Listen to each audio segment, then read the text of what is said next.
ورحمة الله وبركاته. اللهم صل وسلم وبارك على سيدنا محمد وعلى آله وصحبه وسلم. ازيكم يا حبايبي، عاملين ايه؟ يا رب تكونوا بخير وبهنا وصحة وبركة وسعادة.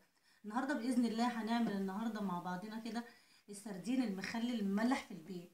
مش عايزين نشتري اي حاجة من بره بإذن الله، في مطبخ سلوى بإذن الله هنحاول نعمل كل حاجة في البيت مع بعضنا كده. ان شاء الله النهارده هنعمل سردين مخلل بطريقه سهله وجميله وبسيطه وبطريقه نظيفه طبعا ومضمونه في البيت، احنا اللي عاملينها، عارفين مصدرها وعارفين المكونات اللي احنا مستخدمينها ايه معانا. باذن الله النهارده هوريكم المكونات اللي معايا. عايزين تضاعفوا الكميه في اي حاجه ضاعفوا الكميه براحتكم جدا، انا بوريكم المضمون بس، وليكم انتوا حريه الاختيار في زياده الكميه. النهارده مع بعضنا ان شاء الله هقدم ايه؟ السردين المخلل. معايا كيلو سردين ماشي، رفيع جدا اهوت، صغير عشان ما ياخدش وقت في التخليل بتاعنا. كل ما السردين يبقى اكبر شويه بياخد وقت شويه اطول في التخليل بتاعه. دلوقتي انا مستخدمه السردين الصغير، او في معظم المحافظات بيقولوا عليه البسارية. دلوقتي معايا كيلو سردين صغير، معايا ليمون، معايا شطه، معايا بابريكا، معايا ليمون لو احتجت تاني، وفلفل، ومعايا برطمان ازاز اللي انا هخلل فيه. دلوقتي هنسمي الله ونشوف هنعمل ايه مع بعضنا كده ونشتغل ازاي. دلوقتي هنلبس بس الجلافز بتاعنا، الجوانتي. بسم الله الرحمن الرحيم. ماشي، نلبس بس الايه الجوانتي بتاعنا كده.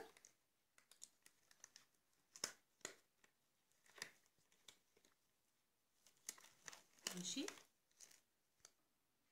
بصوا يا حبايبي، دلوقتي بعد ما لبسنا الجوانتي بتاعنا الجلافز اهوت، دلوقتي هنشوف احنا هنشتغل ازاي مع بعضنا. هناخد بس الطبق ده كده شويه وهنفتح البرطمان بتاعنا. ماشي، اولا السردين احنا لما جبناه غسلناه غسله كويسه زي ما انتم شايفين، دلوقتي هو بيلمع ونضيف جدا معانا. ماشي، نضيف اهو. احنا بنغسله في مصفى، وبعد كده بالراحه عشان ما يتهرش مننا بنغسله في مصفى وننزل عليه الميه كده جاريه من الحنفيه، وبنسيبه شويه يصفي ميته، وبعد كده بنشتغل. وان شاء الله بعد 4 ايام ممكن تبداوا يعني تاكلوا منه باذن الله، بالهنا والشفا ان شاء الله.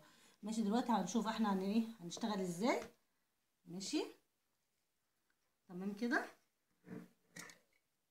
ودلوقتي احنا عارفين لو جبنا الحاجات دي من بره بتبقى غاليه ازاي، بتبقى غاليه وطبعا مش مضمونه.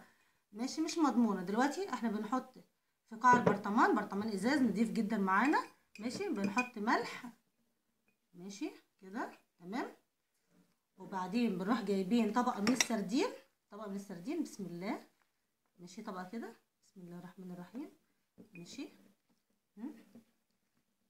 تمام. نحط ما بين كل طبقه وطبقه ملح، نوزع كده بالراحه كده. ماشي، بنروح واخدين طبقه ملح كده، تمام كده زي ما انتوا شايفين اهو، خطوه بخطوه مع بعضنا كده. ماشي، تمام. وبنروح واخدين رشه بابريكا عشان يطلع احمر وشكله حلو معانا زي اللي احنا بنشتريه من بره، واحسن وانضف ان شاء الله. حاجه معموله في البيت وحاجه نظيفه بايدينا. ماشي، تمام. وبناخد معانا كمان الشطه، ناخد معانا شطه حمراء. ماشي، حاجه بسيطه برضو كده، رشه بسيطه. ماشي، تمام. وبنرجع تاني بنعيد تاني اللي احنا عملناه، بناخد تاني طبقه سردينه اهي. ماشي، شويه بشويه كده مع بعض كده، تمام. طبقه كده شويه بشويه. ماشي، بنحاول ان احنا نوزعها كده في البرطمان بتاعنا. طبعا كل حاجه ما تتعمل في البيت بتبقى انضف واحسن واوفر لينا وارخص. ما بنروحش نشتري حاجه مش عارفين معموله ازاي، مش مضمونه، مش نظيفه، مكلفه طبعا. دلوقتي زي ما احنا شايفين بنرش رشه ملح كده بسيطه. معلومه يا جماعه مهمه جدا. ماشي، بناخد شطه تانية اهوت، شطه. ماشي، ناخد بابريكا. المعلومه المهمه اللي انا بقول لحضراتكم عليها، دلوقتي لو في الصيف وبنخلي تخليل السردين ده، لو في الصيف بنعمله في الصيف زي ما احنا داخل علينا الصيف كده ان شاء الله. ماشي، ما نسيبهوش بره، ما نسيبش البرطمان بتاعنا ده بتاع السردين بره، بنحطه في التلاجة على اي رف من التلاجة بتاعتنا. ماشي، ما نسيبوش بره. لو بنخلله في الشتاء، لو في الشتاء باذن الله بنحطه بره عادي، البروده والسقعه بتاعت الجو بتاعت الشتاء بيحفظه. لكن في الصيف لما نيجي نخلله في الصيف لازم يتحط في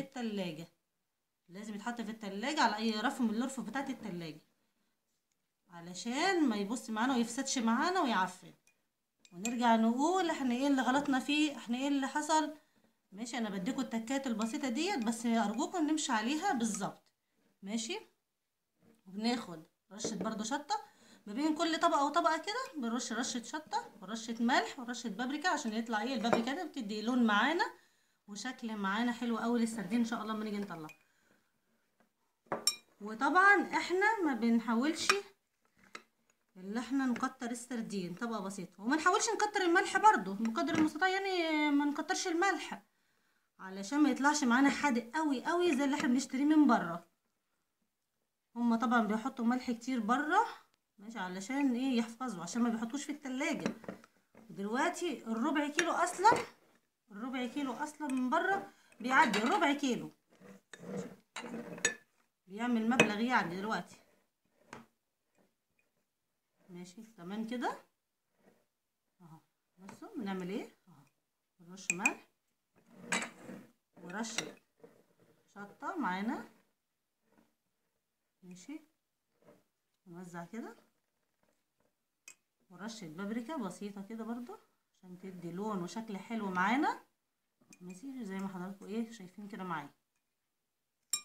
ونرجع تاني نكرر تاني، بناخد طبقه السردين معانا تمام كده خطوه خطوه معانا اهو زي ما انتوا شايفين كده ماشي اهو. وبنرجع ناخد طبقة ملح، ملح خشن ملح ناعم مش هتفرق، الموجود معانا الموجود عندنا في البيت. نوزع بس اهو كده الملح كده اهو. وبناخد طبقة من الشطة،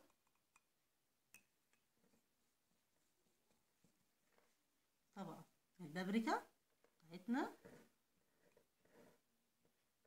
تمام. وبنكمل تاني بقية الكمية، نفضل نعمل كده طبقات من السردين لحد ما الكمية تخلص معانا تمام كده اهو. نرجع تاني نحط رشة ملح خفيفة تمام اهو. بعد 3-4 ايام ان شاء الله هنفتح عليه وهناكل منه باذن الله. والفيديوهات طبعا الجايه معايا ان شاء الله في مطبخ سلوى في المطبخ باذن الله هنعمل مع بعض تخليل الفسيخ عشان شم النسيم باذن الله. هنعرف ازاي نخلل الفسيخ في البيت بطريقه نظيفه موفره ان شاء الله. كل حاجه هنعملها مع بعض كده واحده واحده وخطوه خطوه. احنا عايزين ما نشتريش حاجات من بره، الحاجات اللي بره دي يا جماعه احنا مش عارفين معموله ازاي ماشي. احنا بنحاول ان احنا نعمل مع بعضنا، بنضغط بالراحه خالص كده سنه بسيطه عشان ما يكونش فيه هوا، ما يكونش فيه هوا داخل البرطمان بتاعك، بس بالراحه ضغطه بسيطه. ونرجع ناخد ملح تاني. دلوقتي احنا بعد ما عبينا في البرطمان كل كميه السردين اللي عندنا ماشي، بنرش بقى على الوش كده شويه ملح تمام، شويه ملح شويه شطه برضو زي ما عملنا في كل طبقه بين السردين ماشي تمام كده. وبناخد بابريكا عشان الشكل الحلو واللون الاحمر الجميل اهو تمام ماشي. وبنضغط كده بالراحه بقى، نوزع كده، تخليش سردين باين، تخليش سردين باين بالراحه، بنضغط بالراحه مش جامد تمام. نشيل بقى الحاجه بتاعتنا دي كده هي كل الحاجات دي تمام كده، بنزحها دينا بقى الجوانتي بتاعنا ماشي. خلصنا كده، ختمنا فوق السردين كده بالملح والبابريكا والشطه ماشي. دلوقتي بقى نحط ليمون، هنعصر ليمون نص ليمونه كده معانا عشان يبقى طعمه لذيذ وجميل، مفيش اطعم من كده ان شاء الله مش تمام. نص ليمونه ليمونه زي ما انتوا عايزين تمام كده. وبعدين بنروح جايبين زيت، بنحط معلقتين زيت ادينا اهو مع بعضينا كده، بنحط الزيت فوق الوش. الزيت ده مهم جدا يا جماعه اللي احنا بنحطه فوق البرطمان بتاعنا علشان يمنع الهواء اللي هو يدخل السردين بتاعنا المملح. علشان ايه؟ عشان يمنع الهواء، لان الهواء لو دخل البرطمان هيبوظ السردين ويبوظ كل حاجه احنا عملناها، واحنا مش عايزين كده. شويه زيت كده بسيط كده تمنع الهواء عشان الهواء لما بيدخل بيبوظ الحاجه، بينشط البكتيريا. مش تمام؟ ونفضل نعمل كده كده اهو. تمام كده اهو. نوزع كده. يبقى احنا جبنا السردين بتاعنا اللي غسلناه كويس جدا في المصفى، وبعد كده سيبناه يتصفى شويه، وجبنا برطمان ازاز نظيف، وحطينا في القاع بتاع البرطمان حطينا ملح، وبعدين حطينا طبقه سردين مش كتير فردناها، حطينا فوقيها ملح وشطه وبابريكا، ورصينا طبقه تانية من السردين، وهكذا لحد ما خلصنا الكميه اللي عندنا. وفوق الوش حطينا قطعه صغيره من الشطه، وحطينا قشره الليمونه اللي احنا عصرناها، وبعد كده رحنا حاطين زيت. ماشي. وبألف هنا وشفا ان شاء الله بعد 3 4 ايام تاكلوا منه مفيش اي حاجه. لو عملناه في الصيف يا جماعه ما تنسوش ندخله في التلاجة، عملناه في الشتاء نسيبه بره عادي مفيش اي مشكله. تمام. وادي كل حاجه قدام حضراتكم اهيت. طبعا ارخص وانضف واوفر وحاجه مضمونه واحنا عاملينها في البيت وحاجه صحيه لاولادنا. تمام كده. ان شاء الله اشوفكم فيديوهات جايه احسن واحسن. وباذن الله لو عجبكم الفيديو بتاعي يا ريت تعملوا لي لايك واشتراك في القناه. السلام عليكم ورحمه الله وبركاته، واستودعكم الله.